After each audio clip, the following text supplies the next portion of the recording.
Romeo இதெல்லாம் விஜய் ஆண்டனி அவர் படத்துக்கே Romeo எல்லாம் title வைக்கிறாரு அப்படின்னு நீங்க கேட்டீங்கன்னா இன்டர்வல் பாயிண்ட் வரைக்கும் வெயிட் பண்ணோம். ஏன்னா அங்கதான் ஒரு சின்ன சர்ப்ரைஸ் எலிமெண்ட் வந்து ஒன்று இருக்கு.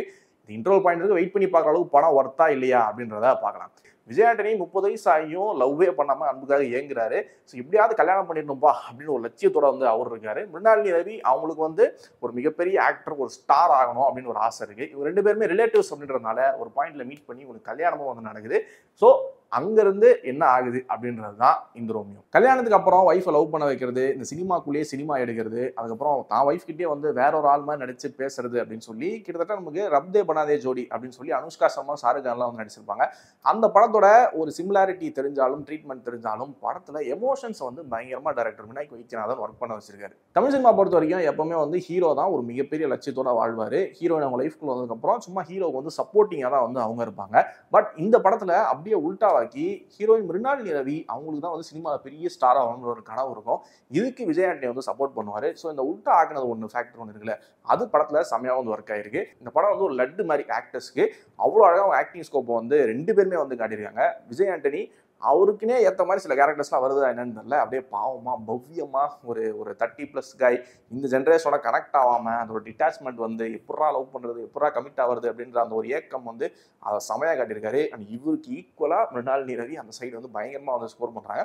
நடிப்புல எந்த அளவுக்கு வந்து குறை இல்லை. பட் படத்துல வந்து ஒரு ஆக்டர் ஆகணும் அப்படின்னு சொல்லி அவங்க ஒரு ஒரு கனவோட இருக்கிறது, அது சில இடங்கள்ல வந்து தவறிட்டே வந்து இருக்கும். அந்த பெயினை காட்டுறது அப்படின்னு சொல்லி ஆக்டர்ஸ் ரெண்டு பேரும் அவ்வளோ சூப்பராக பர்ஃபார்ம் பண்ணியிருக்காங்க. சப்போர்ட்டிங் ஆக்டர்ஸ் அதே மாதிரி ஷாரா இருக்காரு, யோகி பாபு, விடிவி கணேஷ், தலைவாசல் விஜய், இவங்க எல்லாருமே அவங்களுக்கு கொடுத்துருக்க கேரக்டரை அவ்வளோ சூப்பராக நீட்டாக பண்ணியிருக்காங்க. டெக்னிக்கல் வைஸ்ல ஃபாரூக் பாஷாவோட சினிமாட்டோகிராஃபி அண்ட் பரத் தனசேகனோட பேக்ரவுண்ட் மியூசிக் அண்ட் சாங்ஸ் ஓரளவுக்கு நல்லாவே இருக்கு.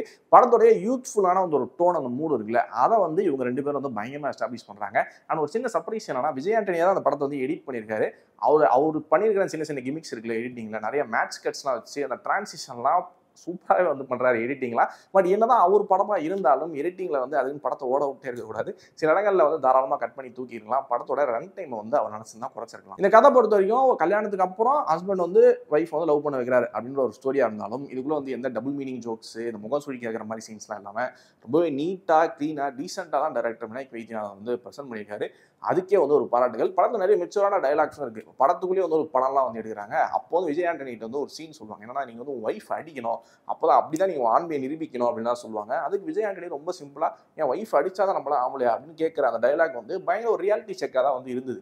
பட் சில இடங்கள்ல என்ன ஆகுதுன்னா, இப்போ இந்த மாதிரி பயங்கர முற்போக்கா பேசுறவரே தன் ஒய்ஃப்க்கு வந்து ஃபோன்ல வந்து வேற மாதிரி பேசி வந்து லவ் பண்ணுவாரு. இது சொசைட்டில என்ன மாதிரி ஒரு மெசேஜ் வந்து ரிஃப்ளெக்ட் பண்ணும் அப்படின்றத நம்ம வந்து யோசிக்க வேண்டியிருக்கு.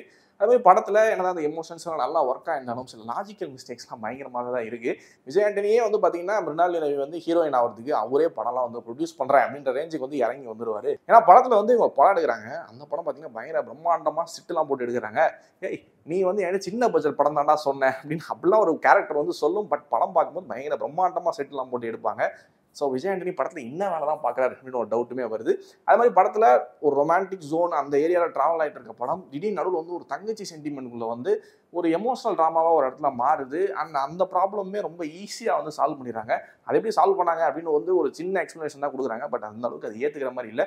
ஸோ இந்த மாதிரி லாஜிக்கலாக ஸ்க்ரீன் பிளே வைஸ் சில ப்ராப்ளம்ஸ்லாம் பயங்கர அப்பட்டமாகவே நமக்கு வந்து கிளியராகவே வந்து தெரியுது. பட் இதெல்லாம் தெரிஞ்சாலும் நம்ம முன்னாடியே சொன்ன மாதிரி ஒரு படத்தில் எமோஷன் ஒர்க் ஆனால் அந்த படம் பயங்கரமாக ஒர்க் ஆயிரும். அதுதான் இந்த படத்தையும் நடந்திருக்கு. படம் ஆரம்பிக்கும் போது பயங்கர சிம்பிளான ஒரு ராம்காம் ஸ்டோரியாக தான் இருக்குது, ஸ்ட்ரெயிட் ஃபார்வர்டான ஸ்டோரியாக தான் இருக்குது. ஆனால் போக இந்த கதை வந்து காம்ப்ளெக்ஸ் ஆகி முடிச்சு விழுந்து அந்த ஒரு த்ரில் எலமெண்ட் வருது. இது எல்லாம் எப்படா வந்து சால்வ் ஆகும் அப்படின்னு சொல்லி. பட் அந்த த்ரில் ஃபேக்டர்ன்றது ஒரு மாதிரி ஷார்ட் அண்ட் ஸ்வீட்டாக வச்சா தான் வந்து நமக்கு வந்து சஸ்டெயின் ஆகும். கொஞ்சம் அப்படியே இழுத்து ஜபும் டைம் மாதிரி இழுத்தா அது போயிடும். அதுதான் அன்ஃபார்ச்சுனேட்டாக வந்து இந்த படத்தில் வந்து நடந்திருக்கு.